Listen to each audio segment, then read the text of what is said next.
El siguiente programa es una historia de ficción inspirada en descubrimientos científicos y en la leyenda del Lebu Gogo.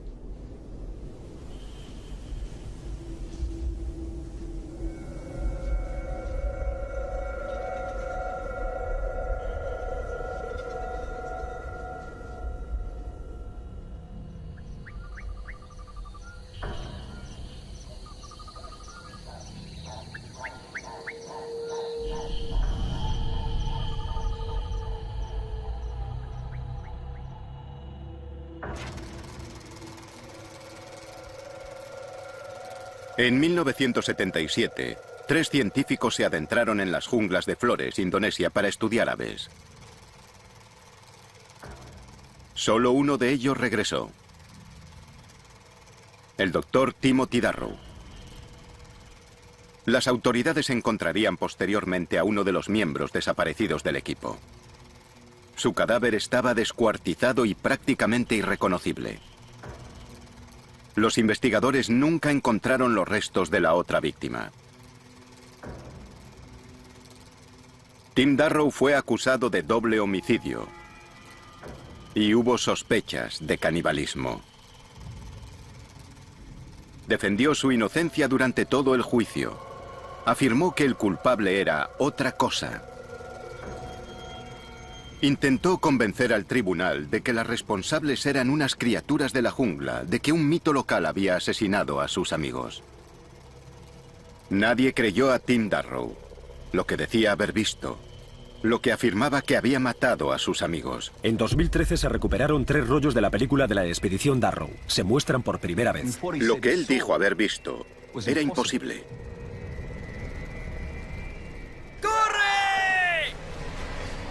Pero yo creo que Tim Darrow decía la verdad. El caníbal en la jungla.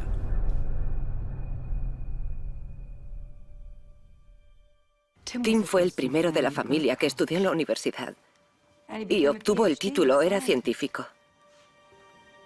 Era el mejor hermano mayor del mundo. Cuando nos enteramos de los crímenes de los que había sido acusado, no podíamos creer que hubiese podido hacerlo. Yo describiría el caso de Tim Darrow como el equivalente en Indonesia a su juicio de O.J. Simpson. Atrajo una enorme atención en su momento. Darrow, un ornitólogo estadounidense, fue condenado por el asesinato de un compañero científico, Gary Ward, y de su guía de campo indonesio, Drajat Saputra, o Reggie, como lo llamaban. Pero no solo los mató, practicó el canibalismo. Por eso le dimos ese sobrenombre en el periódico, el caníbal americano. Caníbal americano culpable. El cadáver del Dr. Ward nunca se recuperó. Pero los investigadores sí lograron localizar el cadáver de Drajat Saputra. Fotografías de la policía indonesia, 1977. Presentaba varios huesos fracturados. Había marcas de cortes en los huesos. La cabeza estaba aplastada y abierta. Faltaban partes de su cuerpo. Y que le hubiese hecho algo así a un ciudadano indonesio generó una tremenda indignación pública. Lo que pensé al saber lo de Timothy Darrow fue que asaltarían la embajada.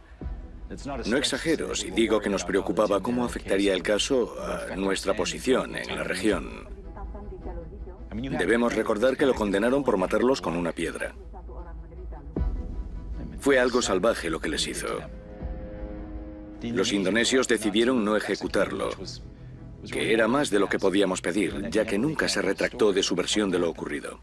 Darrow salió de la jungla cubierto de sangre, contando una historia de fantasmas. Era un mito. Toda su coartada era un mito. No convenció a nadie de nada, salvo de que era un hombre muy enfermo y muy perturbado. Cuando empecé a trabajar en Flores, casi 25 años después de que lo condenaran, allí lo consideraban una especie de coronel Kurtz. Tim Darrow, el ornitólogo americano loco que entró en la jungla y mató a sus amigos y después había culpado a los hombrecillos verdes de los árboles. Yo estaba en Flores como miembro de un equipo de investigación de Wolong.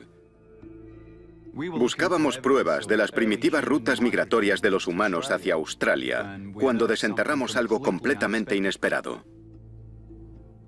Encontramos una especie de humanos desconocida, una especie de hombrecillos.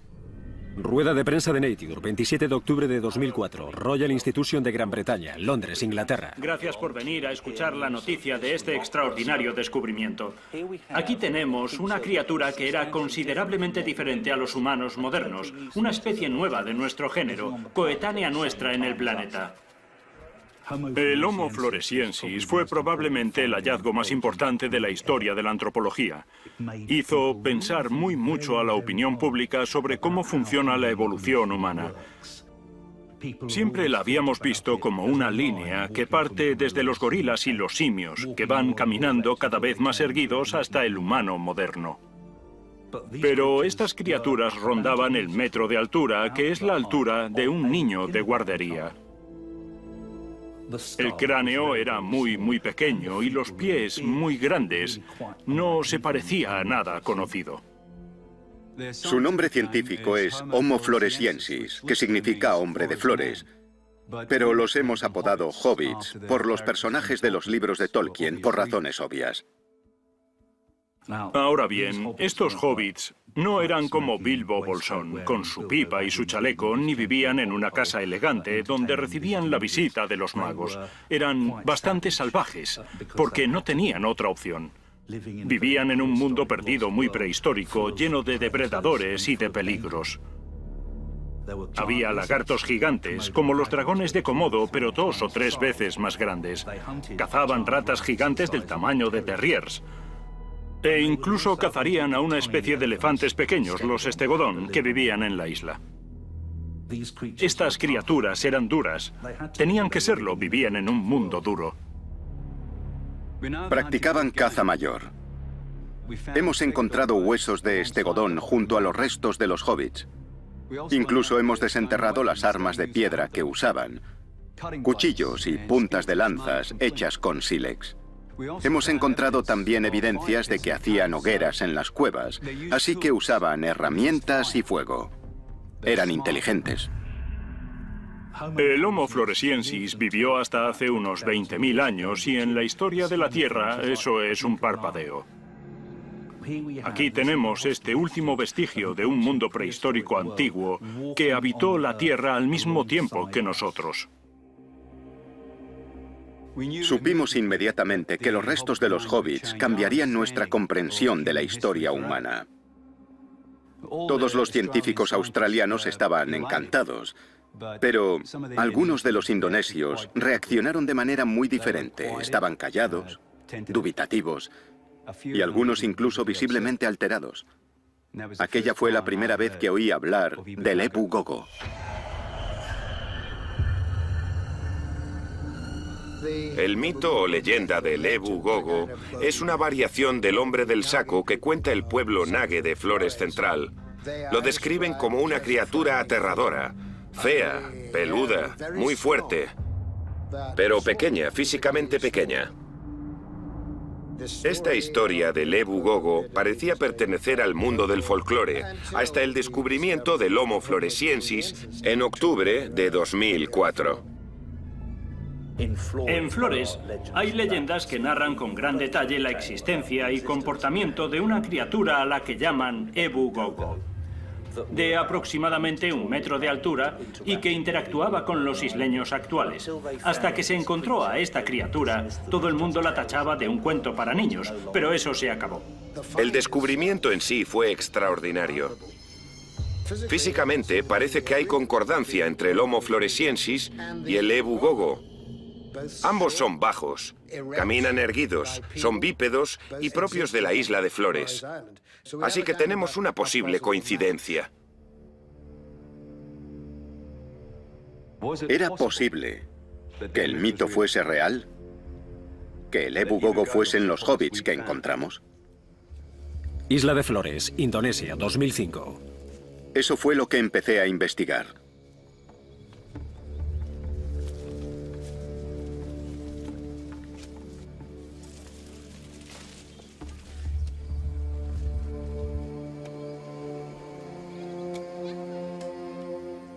Las descripciones de los Nage eran pintorescas pero consistentes. Todas coincidían en que el Ebu Gogo era pequeño y estaba recubierto de pelo. Decían que los habían visto en los árboles, pero también en el suelo, caminando sobre dos patas que eran bípedos. Y los temían. Ecos. Imitaban los sonidos con unas voces muy extrañas, arriba, en los árboles. Como un eco, un eco. Venían y se llevaban a los niños. Se los comían. Se los comían. Las descripciones gráficas de estas criaturas que hacían los Nage eran consideradas folclore, el equivalente al hombre del saco. Incluso pese a que los Nage decían que no los habían visto en más de 100 años. Pero otros decían haber visto al Ebu Gogo más recientemente. Un científico estadounidense que había encontrado su aldea en 1977. Usted estaba presente el día que Tim Darrow salió de la jungla y llegó a su pueblo. ¿Cómo se encontraba? ¿Puede contarnos cómo estaba él?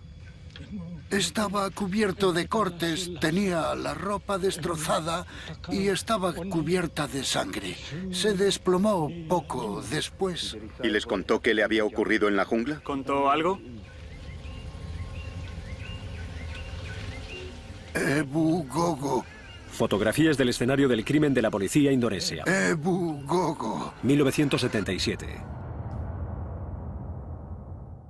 Esta es la piedra afilada que se encontró en el cadáver del señor Saputra. Las autoridades relacionaron a Tim con el crimen al encontrar esto en su mochila.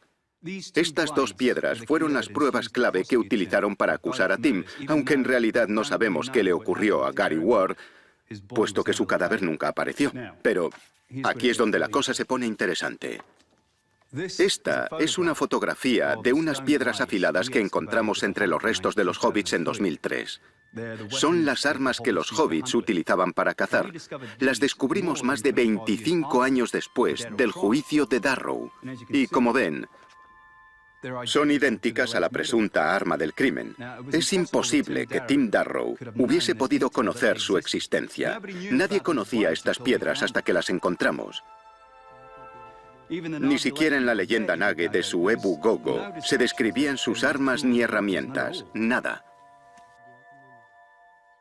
Así que, o era un psicópata clarividente cuando preparó su coartada en 1977, o detrás de esta historia había algo más.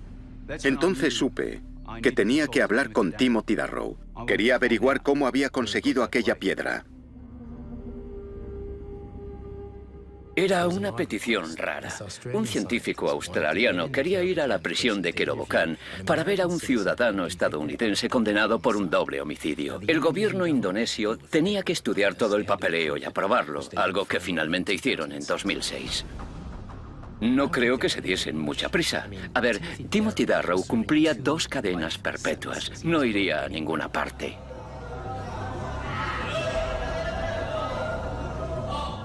Darrow estaba encarcelado en Kerobokan.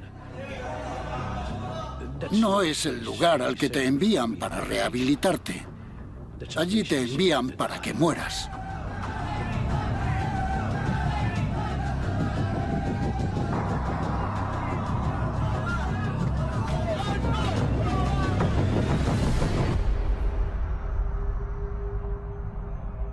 Pedí permiso para grabar aquella reunión y me lo concedieron. Pero jamás me permitieron volver a filmar a Tim. Él me contó lo que vio. Esta es la única entrevista grabada con Timothy Darrow autorizada por las autoridades indonesias. Por favor, permíteme un momento. No pasa nada. Vale.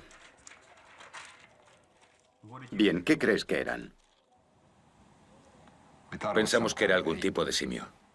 Había orangutanes en Indonesia, pero no en Flores, y no era eso. Era más pequeño, oscuro, cubierto de pelo oscuro, excepto en la cara y los ojos.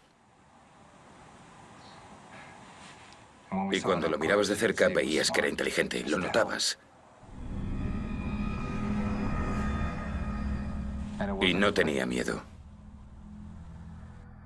Venía por nosotros.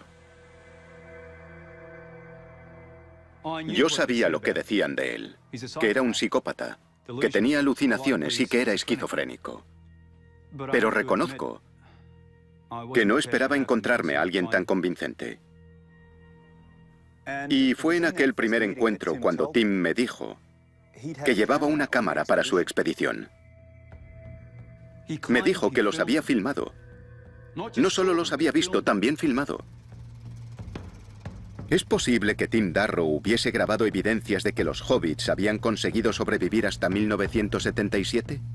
¿Y si en aquella época estaban allí, seguirían viviendo allí hoy? ¿Hay otra especie de humanos que sigue viviendo allí?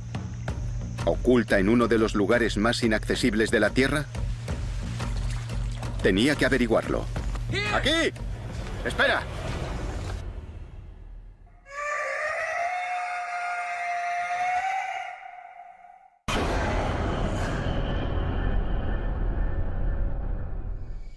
Isla de Flores, Indonesia, 14 de agosto de 2012.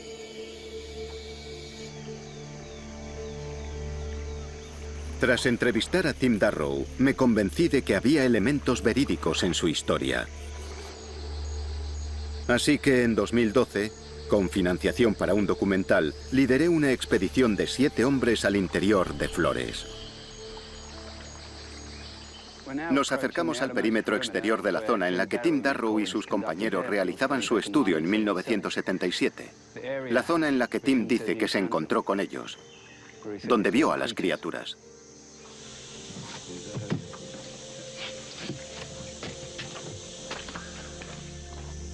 Nuestro objetivo era simple: rehacer los pasos de Darrow y buscar evidencias de una población de Homo floresiensis. Pero ¿por qué emprender una expedición cuando muchos la consideraban inútil? Porque siguen apareciendo mamíferos que creíamos extintos. El saola, por ejemplo. Una especie bovina que se creía extinta hace mucho tiempo debido a la caza para conseguir sus cuernos.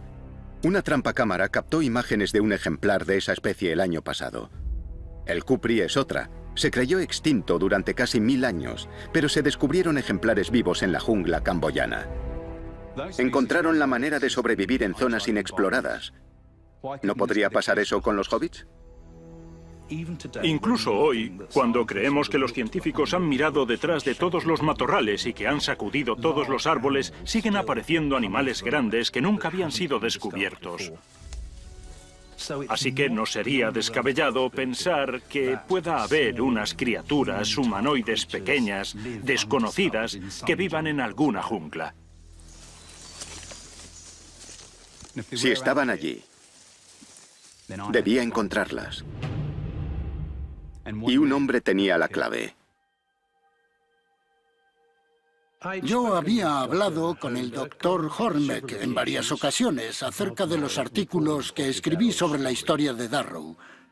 Quería saber todo lo que yo recordaba. Incluso lo derivé a un par de mis viejos contactos cuando pidió información adicional. El caníbal en la jungla. Habían planeado un viaje de 8 semanas al interior más remoto de la isla para estudiar aves y eran ornitólogos. Es una profesión amable. No es el tipo de actividad que esperas de un asesino. Estudiábamos el impacto de la deforestación sobre la población de águilas del bosque. Gary y yo llevábamos una investigación de sus efectos.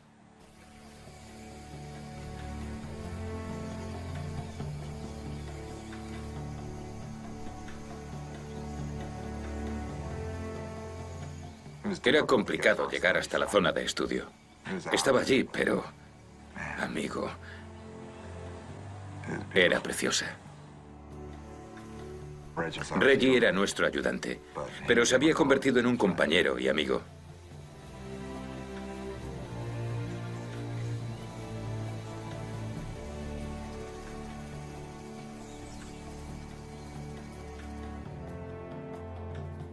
Nuestra beca era para estudiar las águilas, pero buscábamos también otra ave, una que nadie había visto en casi un siglo. El autillo de Flores. Se creía que se había extinguido. Pero Reggie nos juró que lo había visto en otra expedición. Así que esperábamos encontrarlo. Grabar su llamada o incluso filmarlo.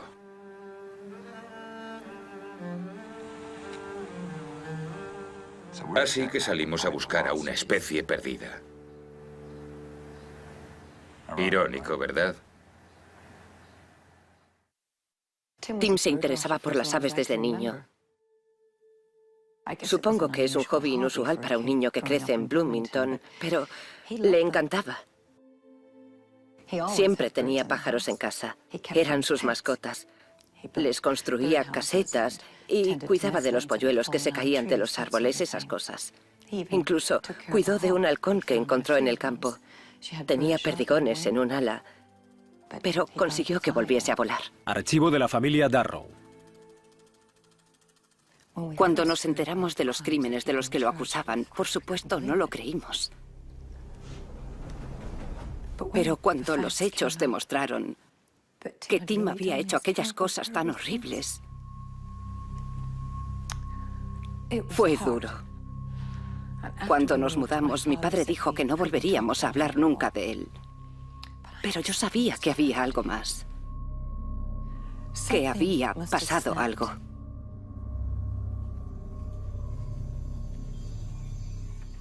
Yo fui el primero en verla. Espera. La marca. No se ven cosas perfectamente simétricas en la jungla. ¿Qué es esto? Dudamos de si lo habían hecho seres humanos. Nos preocupaban los cazadores de cabezas, porque habían estado allí hasta apenas una generación antes. Pero la altura no parecía correcta, estaba muy cerca del suelo.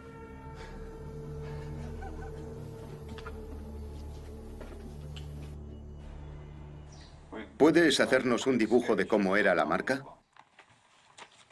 Ponlo ante la cámara.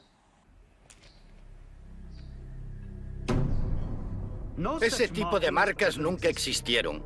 20 agentes registraron un perímetro de 5 kilómetros y no encontraron nada. Y aunque las hubiesen encontrado, ¿quién dice que no eran del mismo Dr. Darrow?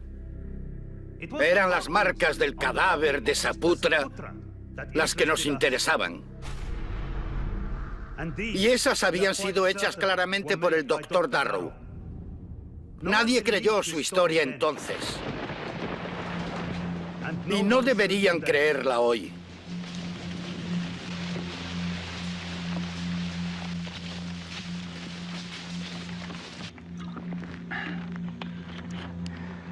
Seguir el mapa que Tim nos ha dado está resultando ser más difícil de lo que imaginaba. Tenemos que caminar 30 kilómetros hacia el interior y el paisaje ha cambiado mucho con respecto a 1977. Muchas de las marcas del terreno que Tim nos indicó ya no están. Pero seguiremos intentando localizar los lugares en los que Tim afirma que encontraron a las criaturas. Es lo que debemos encontrar. Estábamos estudiando la salud del águila de vientre rojo y del águila azor de flores. Ambas eran inusuales porque otros pájaros formaban parte importante de su dieta. Y eso fue lo que encontramos en nuestras redes, las aves que esas águilas cazaban.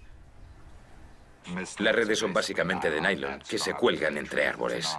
Es una forma no letal de cazar. Pones llamadas como señuelo y con eso atraes a otras aves. Entonces no le dimos mucha importancia, pero encontramos algunas redes en el suelo.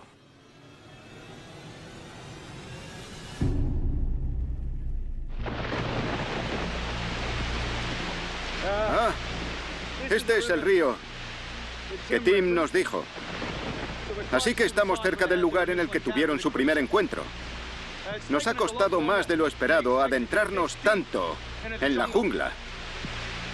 Pero por fin estamos aquí. Muy bien, chicos, seguimos. Ibas a contarme cómo fue la primera vez que lo viste. Nos levantamos siguiendo nuestra rutina habitual.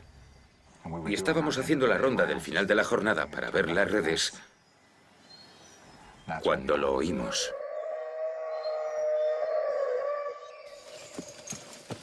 ¿Has oído eso? Sí. Vamos a buscarlo.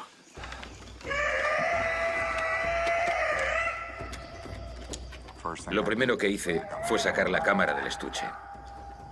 Y después corrí hacia el sonido.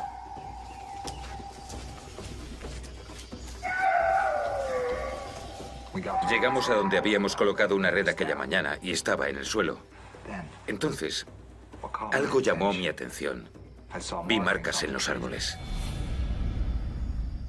No estaban allí cuando habíamos colocado la red. Gary lo vio primero. ¡Arriba, arriba, arriba! ¡Grábalo, grábalo!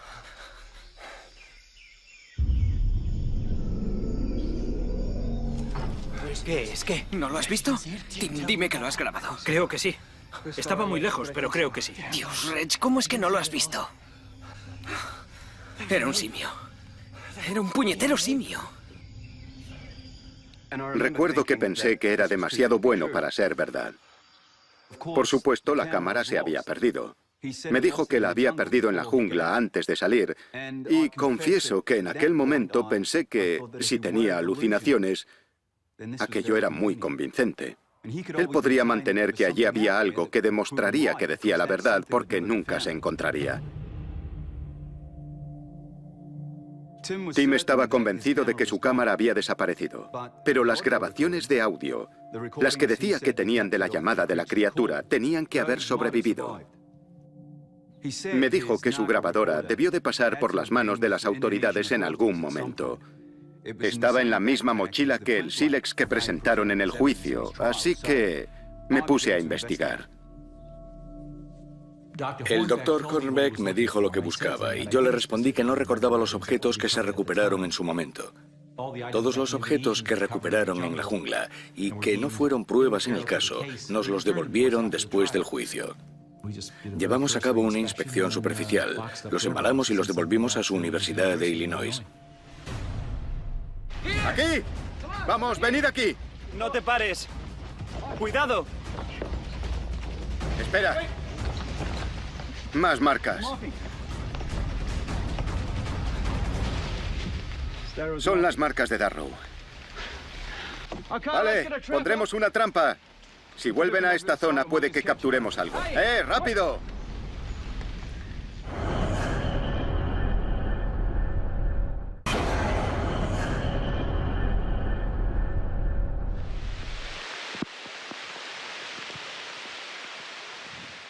Esta es la zona en la que Darrow filmó a la criatura y grabó su llamada.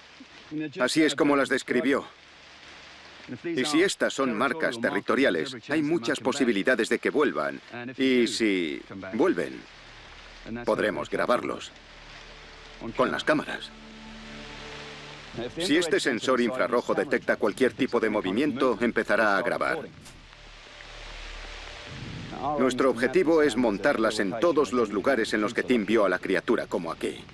Tim la vio en el suelo, así que pondremos cámaras aquí abajo. También la vio en los árboles, así que las colocaremos arriba también. ¡Arriba, arriba, arriba! ¡Grábalo, grábalo! De inmediato supe que era algo diferente, algo nuevo. No parecía un orangután ni un gibón, pero se movía como ellos. Se desplazaba por los árboles como ellos. Pero en Flores no hay simios. Así que fuese lo que fuese, valía la pena encontrarlo, porque era posible que fuese una nueva especie. Dejamos de observar a las águilas, incluso dejamos de buscar a los autillos. Sabíamos que teníamos algo grande. Sabíamos que lo atraían las redes para aves. Y pusimos la grabación de las llamadas de varias especies de aves en bucle. Esperábamos poder verlo mejor, aunque Reggie no lo había visto. Y yo esperaba conseguir una mejor imagen. Nos sentamos en nuestro refugio a observar y esperamos.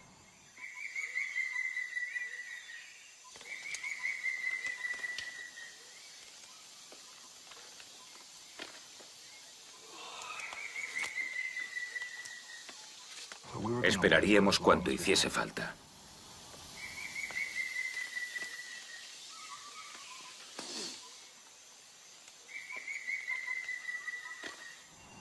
Supongo que la paciencia tiene su recompensa. ¿Qué? ¿Qué pasa? Ahí. ¿Dónde? Habíamos vigilado los árboles, Madre de Dios. pero aquello no era lo que esperábamos ver.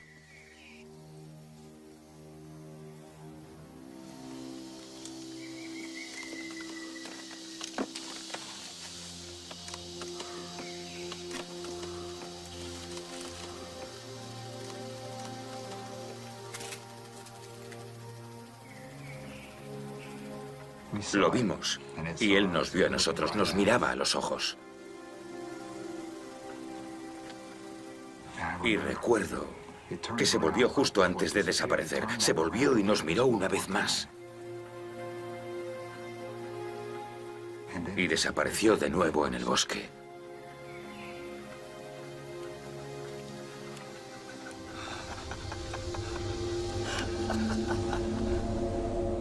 Y después lo oímos.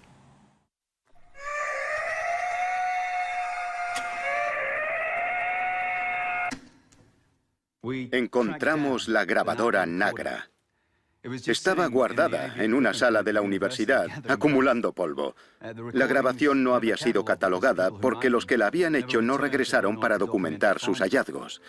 Así que, casi 35 años después de los hechos, este era un nuevo descubrimiento. Ahora, escuchen esto. ¡Arriba, arriba, arriba! ¡Grábalo, grábalo! ¿Dónde está? ¿Dónde está? Reg, ¿no lo has visto? Tim, dime que lo has grabado. Creo que sí. Estaba lejos, pero creo que sí. Reg, ¿cómo es que no lo has visto? Era un simio. Era un puñetero simio. Las llamadas grabadas se compartieron con media docena de los primatólogos más importantes del mundo. Y todos coincidieron en que era un primate. Pero ninguno sabía cuál. Así que allí había algo desconocido, al menos en 1977. Y yo pensé que podríamos usar esta llamada para averiguar si sigue allí hoy en día.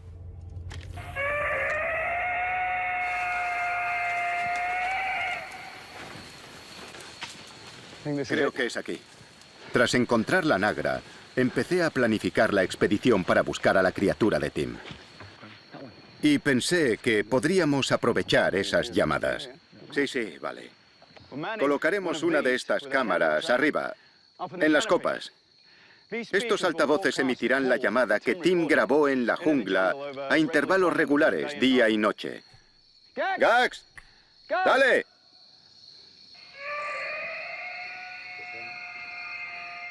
Este es el cebo. Confiamos en que atraiga a alguno. ¡Gax! ¡Otra vez!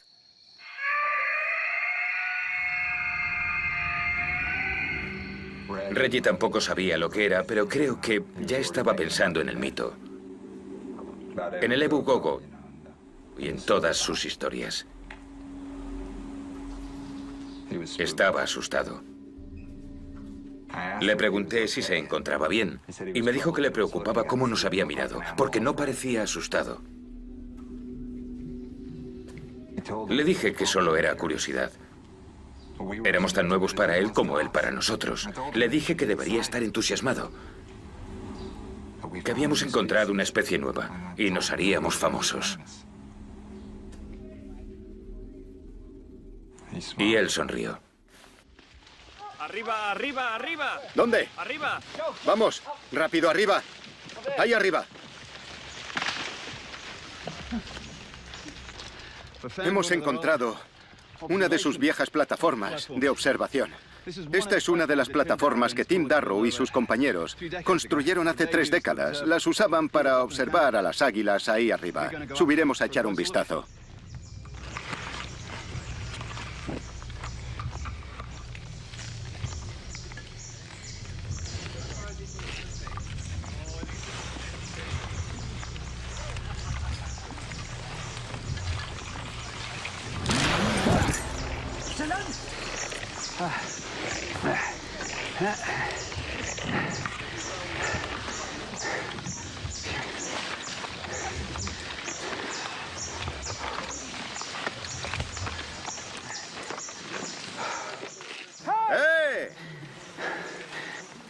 ¡Aquí ha estado alguien!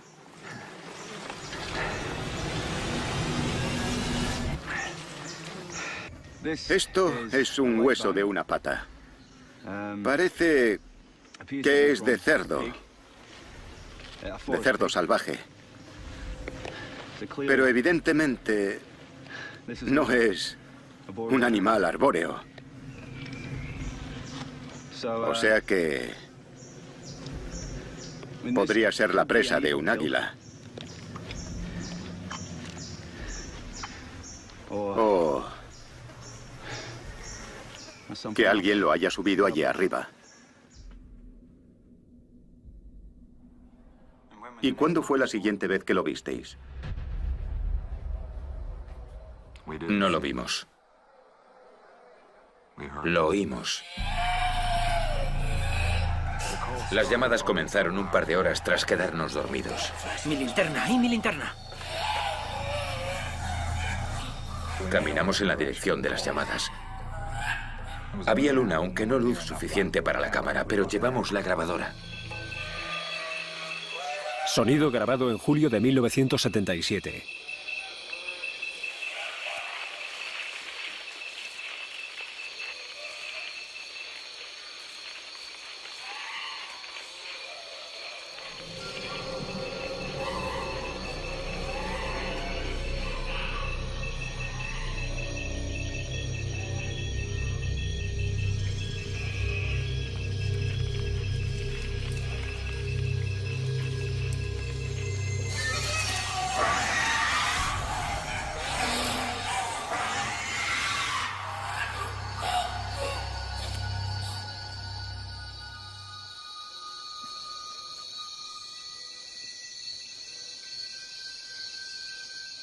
¿Por qué se han callado?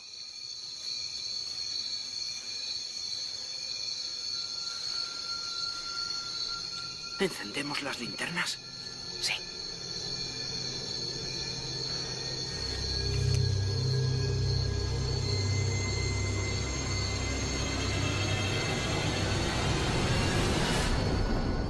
Los chimpancés matan con fuerza bruta, despedazan a sus presas, pero eso no fue lo que encontramos.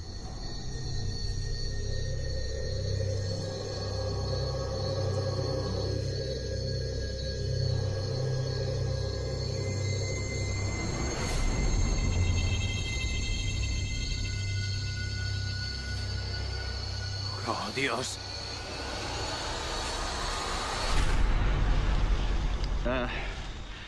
Aquí es donde Tim vio a la criatura en los árboles, por primera vez. Y aquí es donde acabamos de estar, donde Tim lo filmó en su refugio.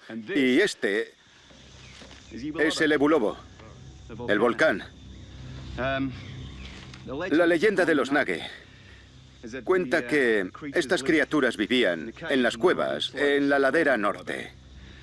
Ahora nos dirigimos hacia una aldea llamada Ua, que se encuentra a la sombra del Ebu Lobo. Los habitantes de Ua se mudaron a las zonas altas del Ebu Lobo. Gradualmente entraron en contacto con el Ebu Gogo, que vivía en las cuevas del volcán. Pronto descubrieron que el Ebu Gogo les robaba las cosechas, arrasaba sus campos, y los problemas, al parecer, empeoraron. Hay historias que hablan de secuestro de niños. Venían y se llevaban a los niños. Se los comían. Se los comían. Se ha sugerido que practicaba el canibalismo. Ua. Aldea de Ua.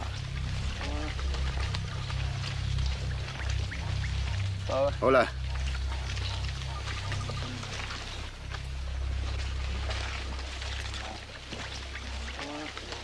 Joel, hazle una foto a esto.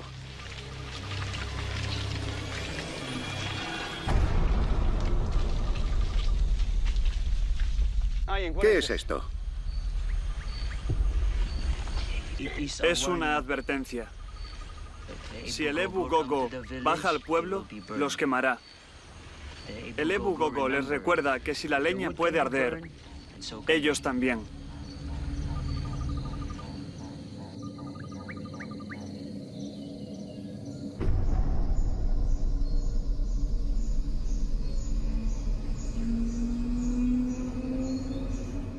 Con el alba, cuando íbamos a recogerlo todo, Reggie las vio.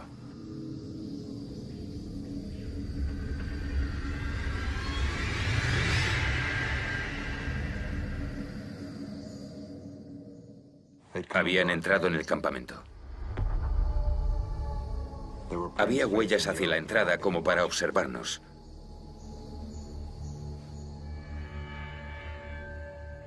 Nos habían observado todo el tiempo.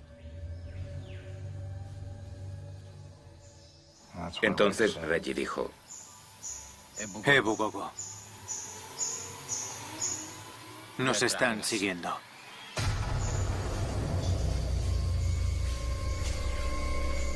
Teníamos que largarnos.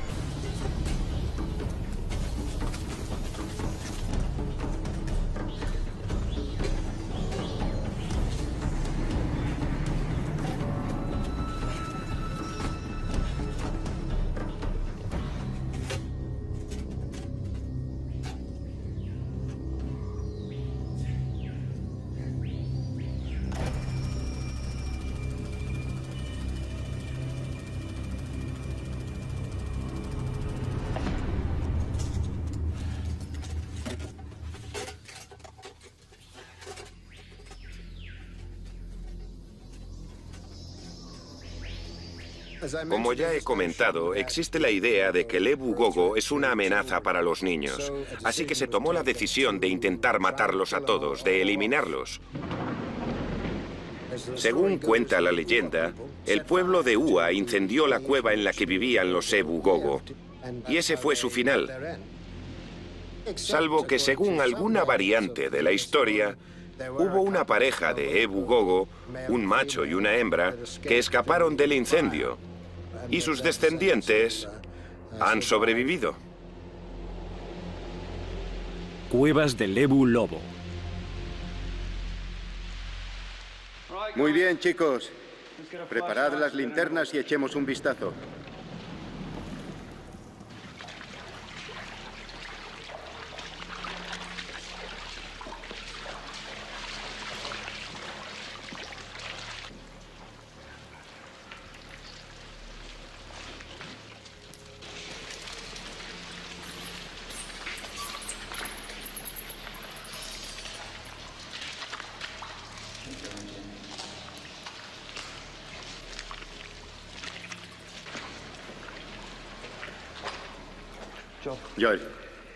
Joel, ven aquí, mira esto.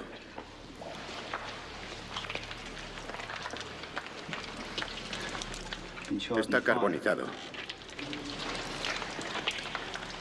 Parece el hueso pélvico de un cuadrúpedo pequeño, puede que un cerdo. Y lo han cortado aquí. Son marcas. Esto fue su comida.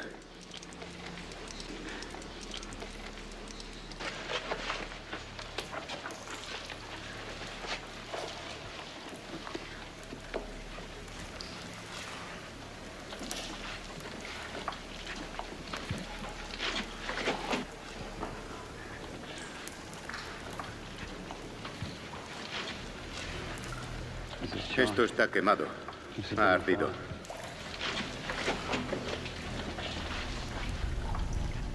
Más huesos. Joel.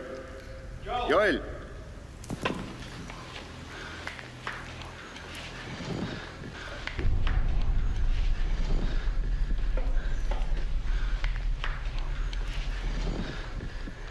Esto es una mandíbula humana.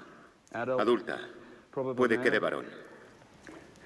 Se ve que es actual por los empastes de los molares.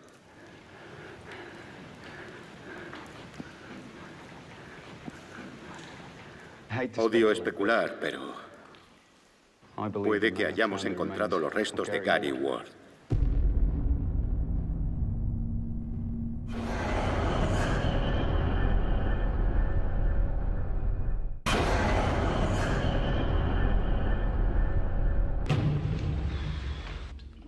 Llegué a Flores para buscar a una criatura involucrada en las muertes de 2 científicos hace 35 años. Jamás pensé que encontraría los restos de uno de ellos.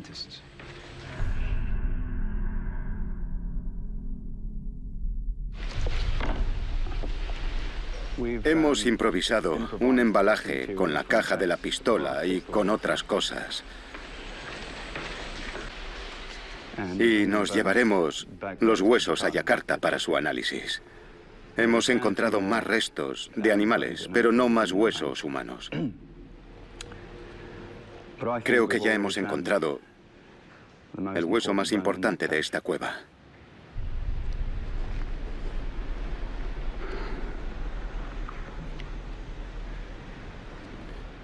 No puedo.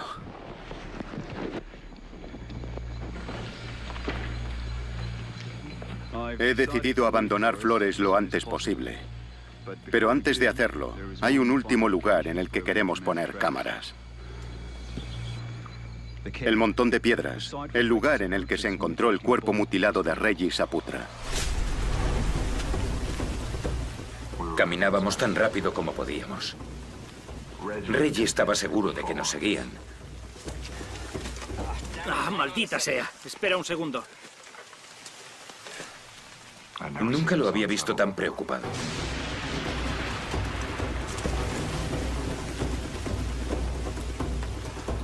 Él era de Flores. Conocía la jungla mejor que nadie.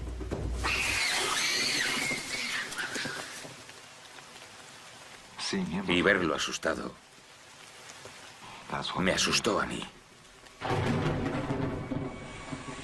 Aquella noche nadie quiso hacer fuego. No usamos el hornillo de camping. Tomamos tiras de carne seca untadas con mantequilla de cacahuete.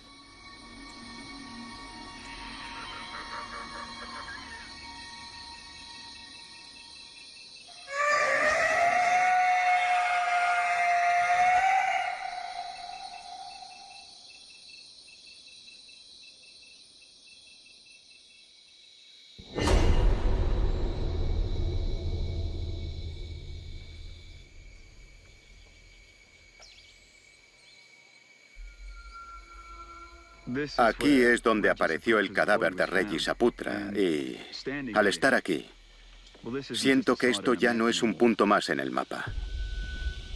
Especialmente ahora que llevamos los presuntos restos de Gary Ward encima.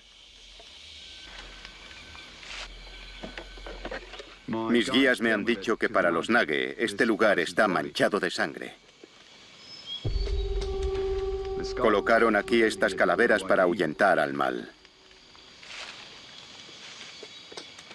Sobre este lugar se cierne un aura muy evidente. La notas. Sientes que aquí se ha cometido una atrocidad.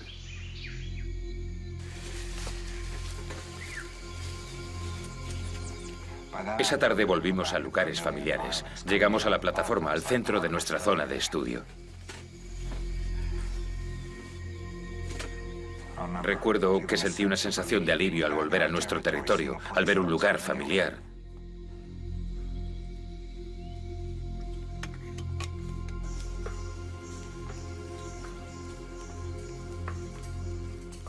Yo caminaba detrás de Reggie. Y de repente vi cómo se paraba. Paralizado.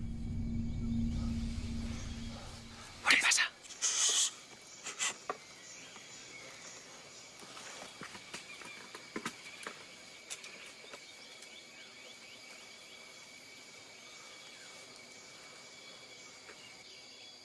Entonces entendí por qué se había parado.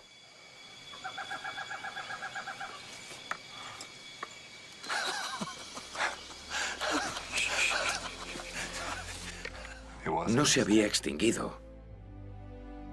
Lo habíamos encontrado. Éramos las primeras personas en casi 100 años que veían el autillo de Flores. Teníamos que grabarlo. Justo frente a la plataforma. Ya lo veo. Y yo quería ser el primero en filmarlo.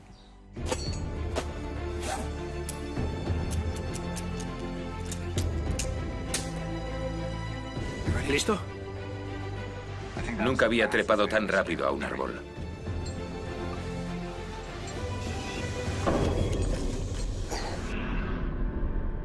Entonces lo vi. Acababan de estar allí arriba.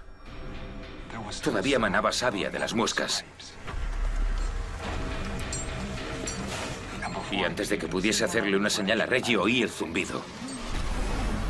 ¡Reggie! ¡Reggie! Bajé tan rápido que olvidé ponerme los guantes.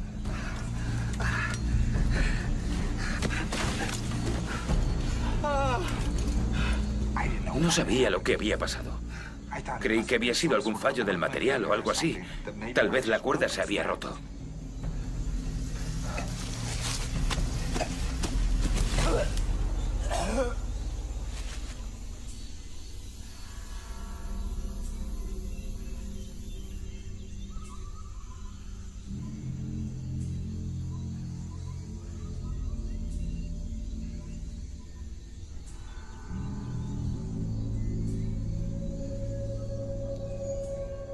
Gary estaba destrozado. Se culpaba, se sentía responsable. Él había preparado las cuerdas, creía que era culpa suya. Le dije que no era culpa suya. Fue la cuerda. Que seguramente la cuerda tenía algún punto débil. Que no había sido él. No había sido él.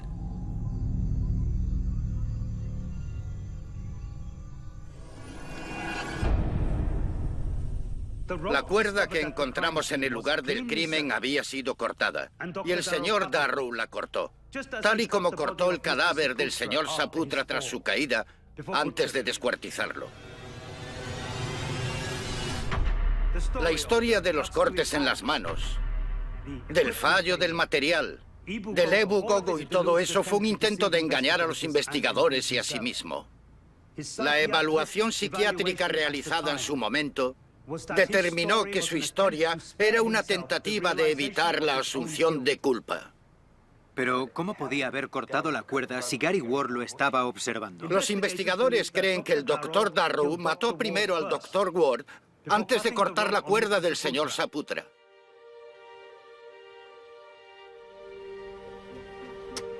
Una vez montadas las cámaras, abandonamos Flores y volvimos a Yakarta para analizar los huesos encontrados. No conseguimos ADN de la mandíbula. Estaba demasiado calcinada por el fuego para poder extraer ADN, pero las autoridades lograron identificar a quién pertenecía con una investigación policial más clásica: el historial dental. No encontramos los restos de Gary Ward. Era otra persona. Era el ingeniero de montes indonesio de una maderera desaparecido en los 60. Se llamaba Karim Nazalagaba y estaba haciendo el mapa topográfico de una zona de tala a más de 3 kilómetros de la cueva donde lo encontramos. La policía tomó posesión de la mandíbula, pero no sé si reabrieron oficialmente el caso. Pero si lo hicieron, puede que estemos buscando lo mismo. Porque parece que ahí fuera había un caníbal, mucho antes de que Tim Darrow pisase Flores. Sorprendentemente más relevantes todavía para nuestra expedición fueron los restos animales que trajimos. Los análisis revelaron que las marcas encontradas en los huesos habían sido causadas por un filo pequeño. El microscopio electrónico detectó pequeños fragmentos de sílex en las muescas. Los cortes habían sido hechos con piedras afiladas, similares a las armas Hobbit que desenterramos en la excavación de 2003. A pesar de la carbonización, logramos extraer ADN, que reveló que se trataba de animales contemporáneos. Eran presas recientes. Sigue habiendo algo en Flores que caza con un arma similar a las utilizadas para condenar a Tim Darrow en 1977. Incluso tras presentar las pruebas en su juicio, como las piedras afiladas o la cuerda cortada, él mantuvo su historia. Y esa historia era tan fantástica que las pruebas daban igual. Era ciudadano de los Estados Unidos, así que me enviaron para asesorarle durante el proceso. El psiquiatra del tribunal descubrió que tenía tendencias esquizofrénicas y que creía su propia historia. Yo estaba de acuerdo con el tribunal e ignoré por completo lo que él tenía que decir. No me di cuenta hasta mucho después de lo que realmente había pasado. Ahora sé que lo hicieron ellos. ¡Reggie! Sé que cortaron la cuerda. Tras el análisis de los huesos, estaba más convencido de que otra persona u otro ser que no era Tim Darrow había cometido los asesinatos. Así que antes de volver a Flores para examinar las cámaras, concerté una cita con Apurna Pergiti. Apurna había desempeñado un papel muy importante en la investigación Darrow en el 77. Ya estaba jubilado, pero accedió a ayudarme a reconstruir los pasos de Darrow. Estaba muy orgulloso del papel que había desempeñado en algo que fue una historia internacional. Incluso se convirtió en asesor de la expedición. Nos guió a la jungla un día para encontrar más pruebas para nuestra expedición.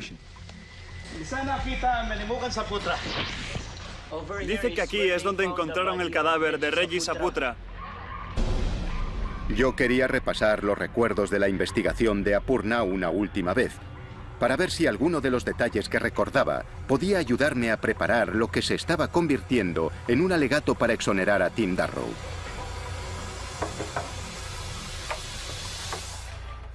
Hola. Hola, Richard. ¿Qué tal? ¿Todo bien? Sí, gracias. Adelante. Gracias. Insistió en mostrarme algo. Algo de cuando trabajó en el caso Darrow. Tenía una copia del VHS del reportaje de la cadena de noticias nacional de Indonesia. Y salía en él. Era la primera vez que veía el reportaje, aunque había visto fotos del escenario del crimen, pero verlo allí grabado en imágenes me hizo comprender el horror de lo ocurrido. Y entonces, al final del reportaje, vi algo que simplemente no me podía creer. No sabía cómo se decía en indonesio rebobinar, así que empecé a gritar, sí, me puse a gritar, putor, mundor. Pero es que no me podía creer lo que estaba viendo. Entre todos los objetos recuperados, había uno que creía perdido para siempre. La cámara. La cámara de vídeo que Tim dijo haber perdido al salir corriendo de la jungla estaba allí. La habían encontrado a un centenar de metros del campamento. Ni en el consulado ni en la universidad constaba que hubiesen recibido la cámara de Tim. Así que solo tenía una esperanza. Y era que, siguiendo el protocolo, todos los efectos personales hubieran sido enviados a su familia. Pero no había constancia del lugar al que la familia se había mudado de Bloomington, Illinois, tras la condena de Tim. Era como si hubiesen desaparecido, junto con la posibilidad de demostrar que la historia que llevaba más de 30 años contando pudiera ser la verdad.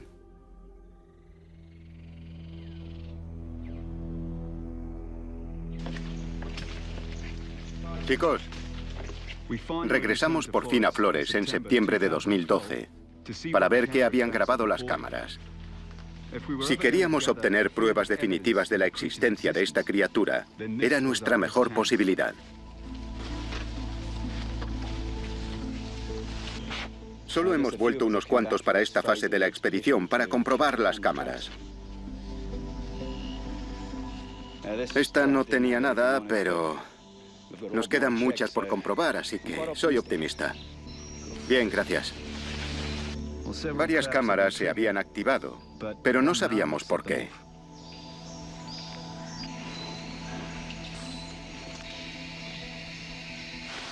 Tenemos más cámaras que revisar en los próximos días, así que tal vez encontremos algo.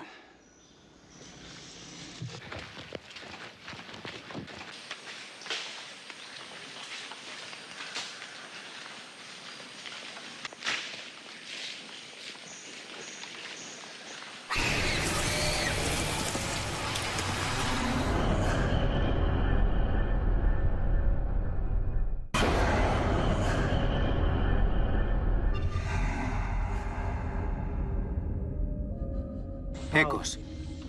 Imitaban los sonidos con unas voces muy extrañas, arriba, en los árboles, como un eco.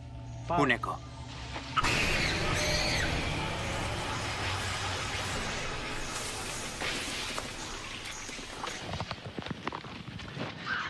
No, eso es un macaco. Ese ruido de los árboles lo han hecho los macacos. Habría algo que no les gustaba. Una pitón, un águila, tal vez. Sí, probablemente solo ha sido una llamada de alarma. Vale, venga.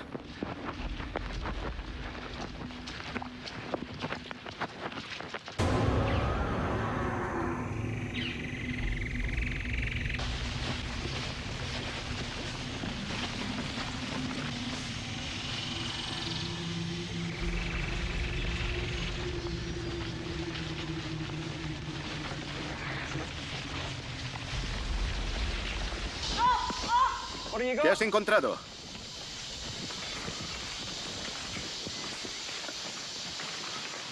¿Ahí? Tenemos que subir ahí arriba. Mirad. No hay cuerda.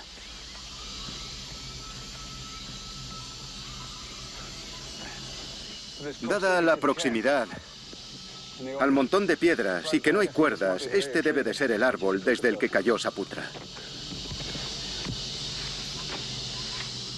Vamos, chicos.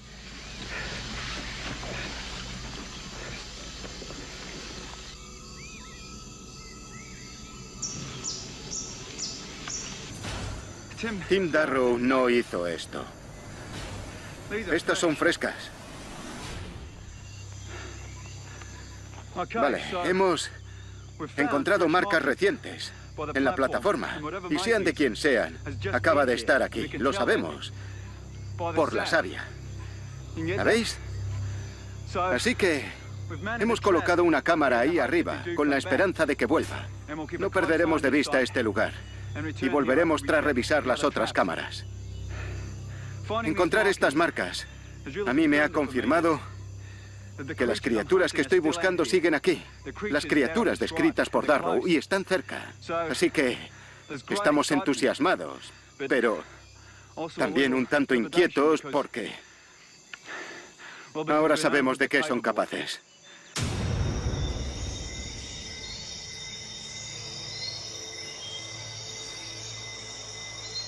Pasamos la noche sentados junto a Reggie. En parte por el shock y en parte por los dragones. No hay muchos comodos en las tierras altas, pero alguno hay. Y pueden oler a un animal muerto a kilómetros.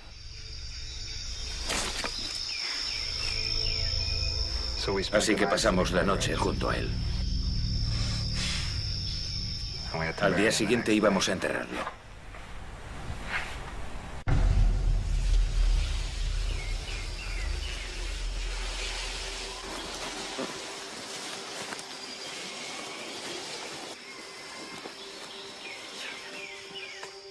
Teníamos que enterrar a Reggie. Tardamos un par de horas en llevarlo hasta el río. Había piedras y el terreno era blando. No teníamos herramientas para cavar profundo. Así que se nos ocurrió enterrarlo cerca del río y colocarle piedras encima. Hacer un montoncito para protegerlo.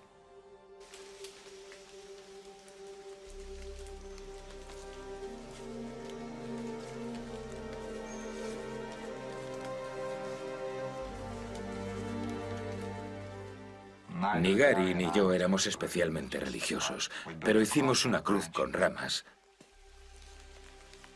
Y dijimos unas palabras por Reggie. Dimos las gracias por ser un compañero tan valioso y por ser un amigo tan valioso.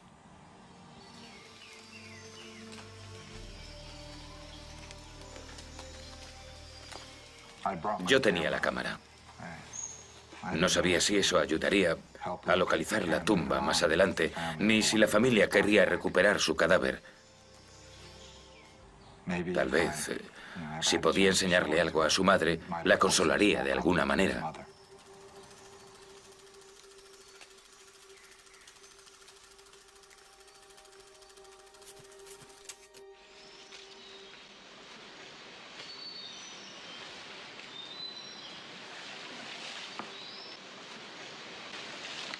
Desde que hemos vuelto, estamos todos muy callados. Los hombres no quieren montar el campamento aquí, y entiendo sus reticencias, así que nos adentraremos para montar el campamento. Vale, chicos, cuando queráis nos marchamos.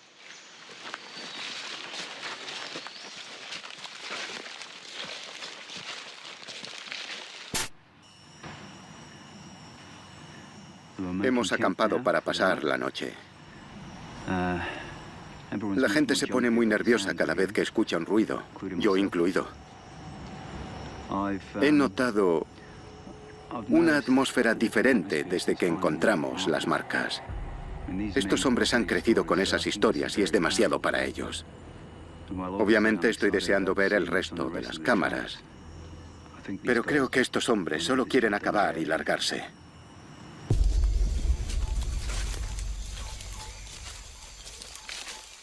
Echamos a andar para volver al campamento de la noche anterior. Era como si caminásemos sonámbulos. Seguíamos en estado de shock por todo aquello.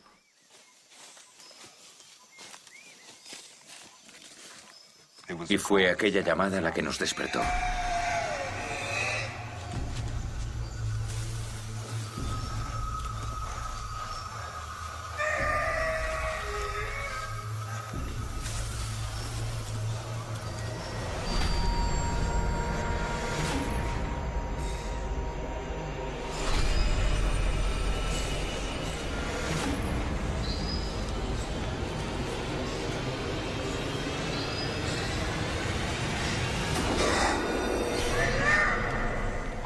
Lo vimos marcharse por el sendero de atrás.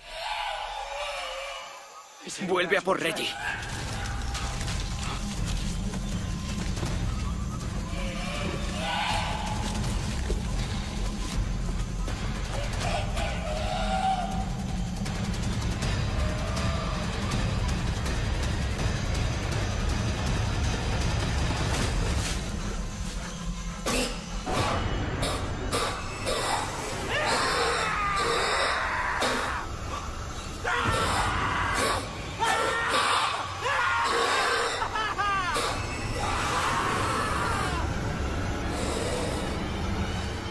¡Gary!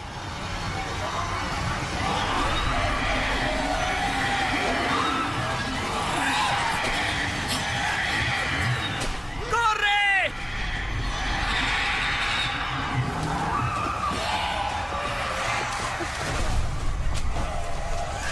¡Maldita sea!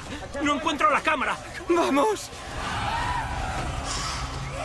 ¡Nos cortan el paso! ¡Por aquí! ¡Vamos!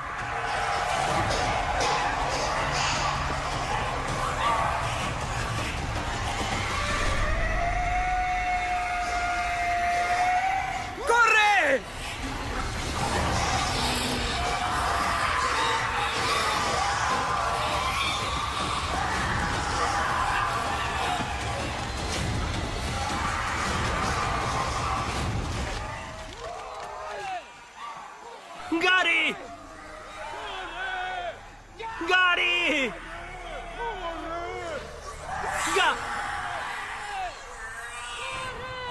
Creí que era un eco. No era un eco. Eran ellos.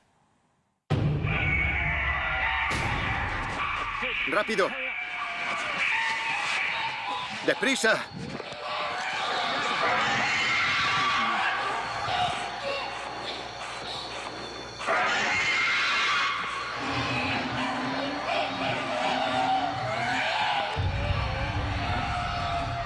¿Veis eso?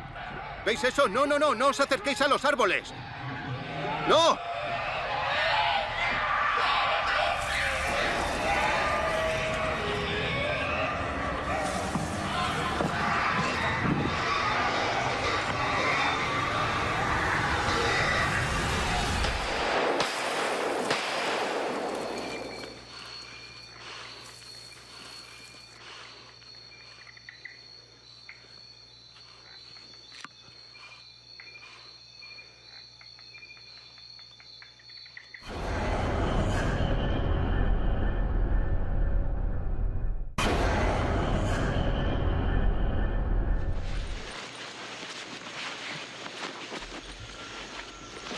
Mi responsabilidad como jefe es la seguridad del equipo. Y para ser sinceros, yo tampoco tengo ganas de quedarme.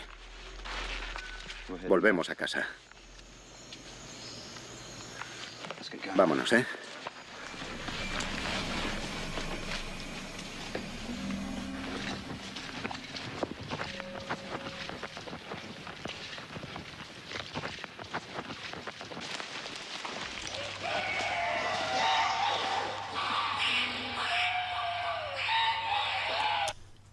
Pedimos un análisis del audio de las imágenes y pudimos confirmarlo. Las llamadas que grabamos eran idénticas a las que Tim Darrow y su equipo habían grabado en esta Nagra en 1977. Eran de las mismas criaturas. Era increíblemente emocionante. Pero me di cuenta de que aquello tenía un interés más allá del científico. El asunto de las llamadas, las marcas, el hecho de que los restos animales fuesen recientes, todos esos hallazgos podrían ayudar al caso de Tim Darrow. Estábamos confirmando su historia. El Dr. Hornbeck compartió sus descubrimientos conmigo. Eran verdaderamente extraordinarios, pero legalmente eran circunstanciales.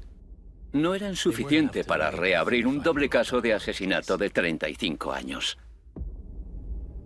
Salvo que consiguiésemos pruebas irrefutables de la existencia de la criatura, no forzaríamos la reapertura de su caso.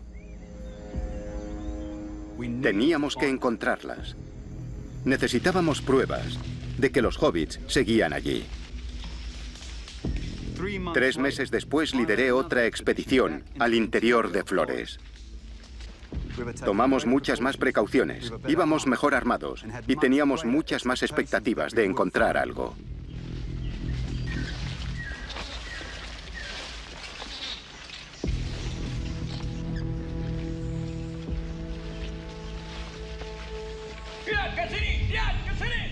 ¿Qué? ¿Qué pasa?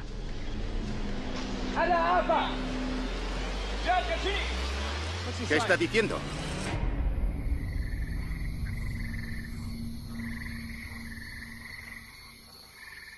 Recuerdo que estaba allí, agachado en medio de la jungla, en total oscuridad. Estaba en pleno debate interno sobre si encender la linterna o no. Me aterrorizaba atraerlos. Creo que fue el momento que más miedo pasé de todo el tiempo que estuve allí.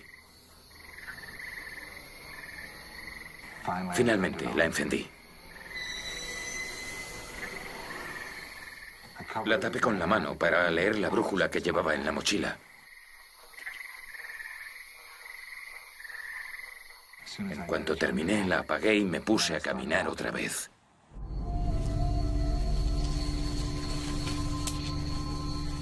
Y seguí caminando. Y caminando. Hasta que ya no pude caminar más.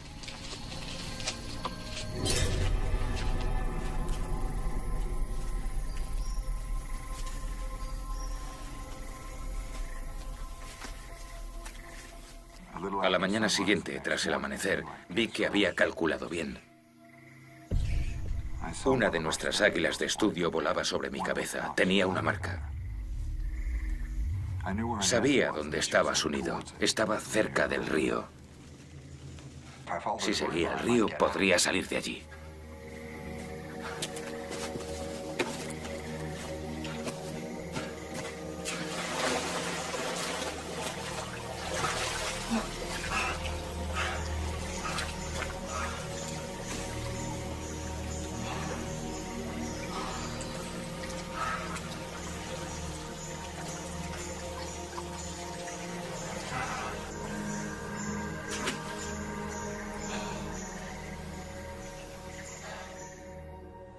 Seguí una especie de canal lejos de la orilla y de los árboles.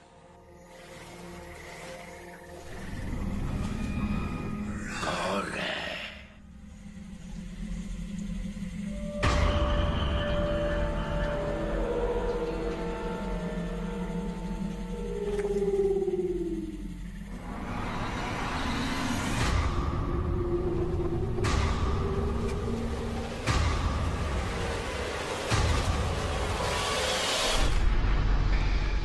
Ahí arriba hay algún problema. No estoy seguro porque no les entiendo, así que subiré a ver.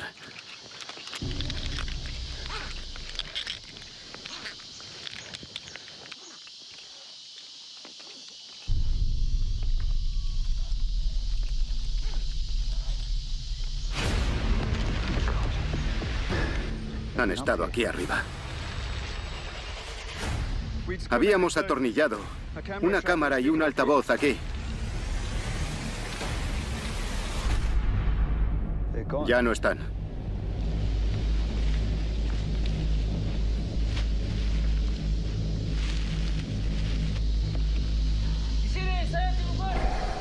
¿La tienes?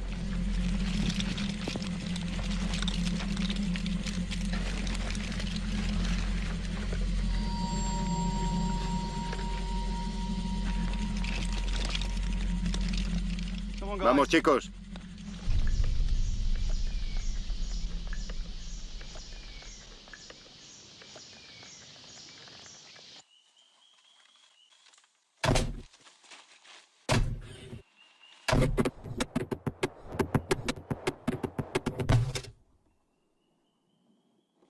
Algo ha sido capaz de arrancar esta trampa del árbol. La ha arrancado a casi 30 metros de altura.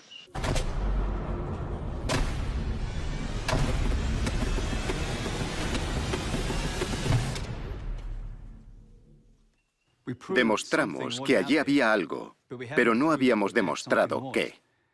Lo que teníamos era muy sugerente, pero no concluyente. Y no habíamos encontrado nada que pudiese ayudar a Tim. No habíamos grabado nada, pero Tim Darrow sí.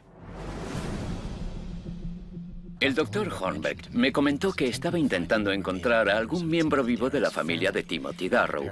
Los padres habían fallecido años antes, así que por medio del Departamento de Estado encontré a su hermana. Su nombre de casada era Susan Clemens y teníamos una dirección en Parsons, Kansas, y un número de teléfono. Tardé bastante en hablar con ella por teléfono.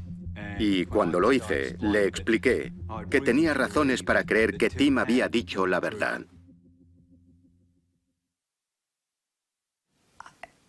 No podía procesar todo aquello. Él había visto a mi hermano y mi padre no nos dejaba ni pronunciar su nombre. Era como si hubiese muerto. Me contó que había visitado a Tim en la cárcel y que creía su historia.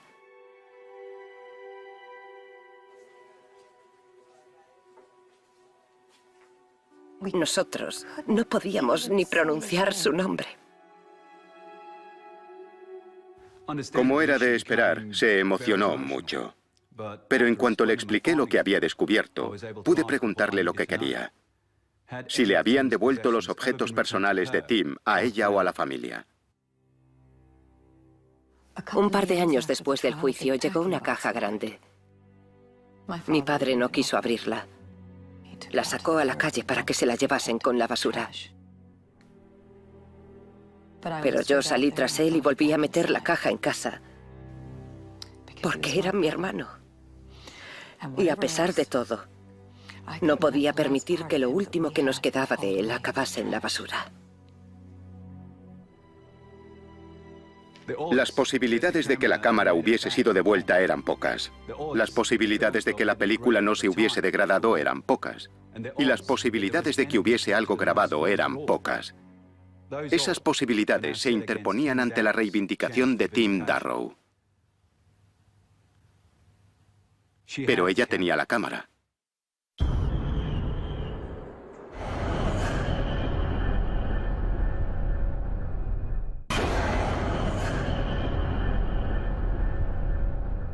Estas imágenes filmadas en 1977 durante la expedición Darrow se muestran íntegras por primera vez en televisión. Pueden herir la sensibilidad del espectador.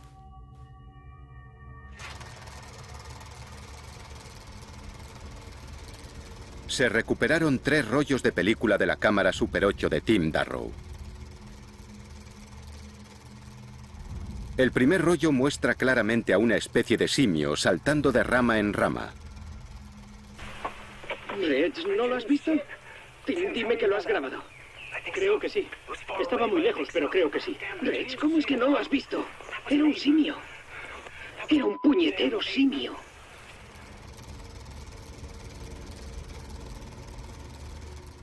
El segundo rollo estaba grabado desde el parapeto en el que se refugiaron para atraerlo. Y en él, claramente, vemos a una criatura que caminaba sobre dos patas. Ahí abajo.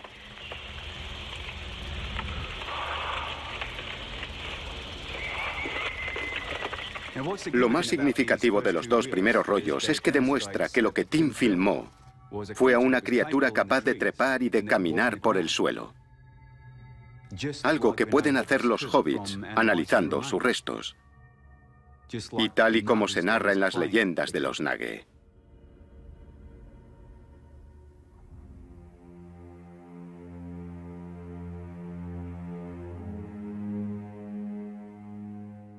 Eso es exactamente lo que ha generado un enorme debate. Hay varias teorías al respecto. Se especula con que podría ser un simio pingoide, un pariente del orangután. O podría ser una población de orangutanes desconocida que ha evolucionado en Flores con características inusuales.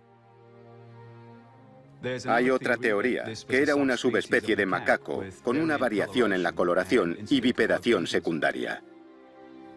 Lo único que no se debate es que esta criatura no había sido vista nunca. ¿Mi interpretación personal? Yo creo que lo que Tim Darrow filmó es de la misma especie que los restos que nosotros desenterramos en las cuevas.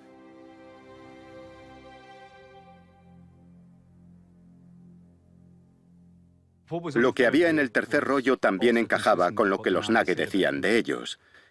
Y era muy difícil de ver. Confirmaba el horror que Tim Darrow y sus amigos vivieron. Y tenía enormes ramificaciones para el caso de Tim.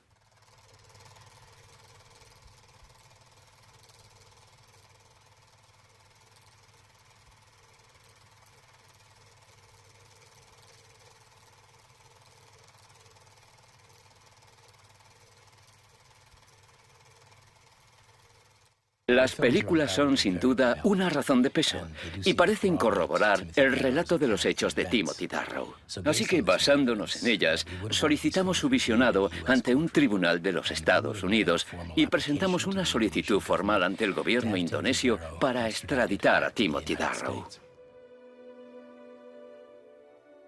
Cuando conocí a Tim en el hospital, mi propósito era aconsejarlo.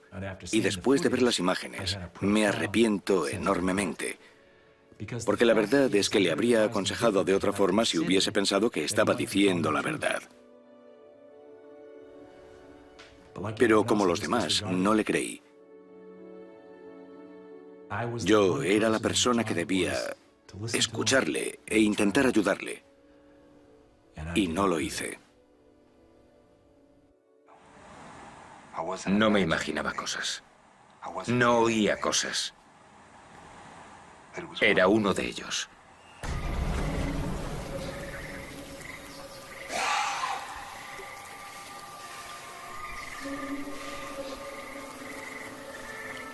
Se quedó allí un minuto sin moverse.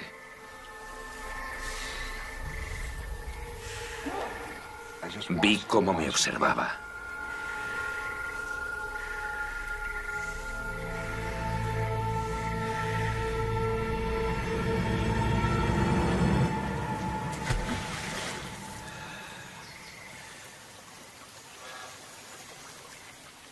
Es el último recuerdo claro que tengo de aquello.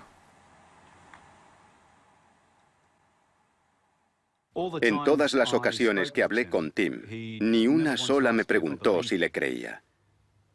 Y lamento enormemente no haberle dicho que sí. El doctor Timothy Darrow falleció en la cárcel de Kerobokan el 3 de febrero de 2013, 9 meses antes de que se encontrase su cámara.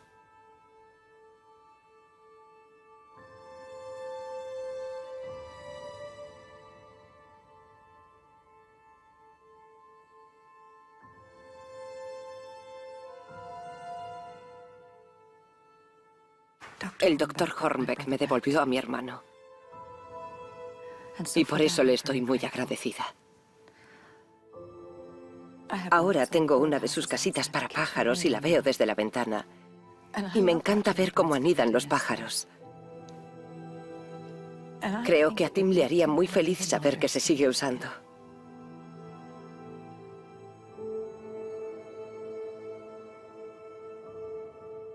Me parecía muy importante que Tim fuese recordado como científico, recordado por sus descubrimientos. En junio de 2014, un equipo científico filmó al Autillo de Flores. Lo filmaron y grabaron sus llamadas.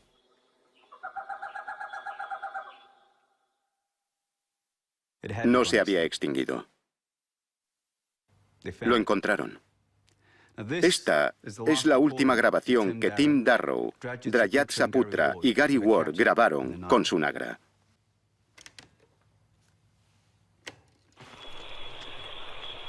En enero de 2015, el Diario de Ornitología Internacional reconoció a Timothy Darrow, a Gary Ward y a Drayat Saputra por sus grabaciones del Autillo de Flores de 1977. El artículo publicado en reconocimiento de sus hallazgos fue presentado en su nombre por el doctor Richard Horbeck. En cuanto a ellos, ¿cuántos quedan allí fuera? Flores ha cambiado mucho, incluso durante el periodo de nuestra expedición. Y los bosques desaparecen. Así que, sea cual sea la criatura que filmó, Tim Darrow puede que fuese el último en verla. Pero no será el último que vaya a buscarla. Yo sigo buscando.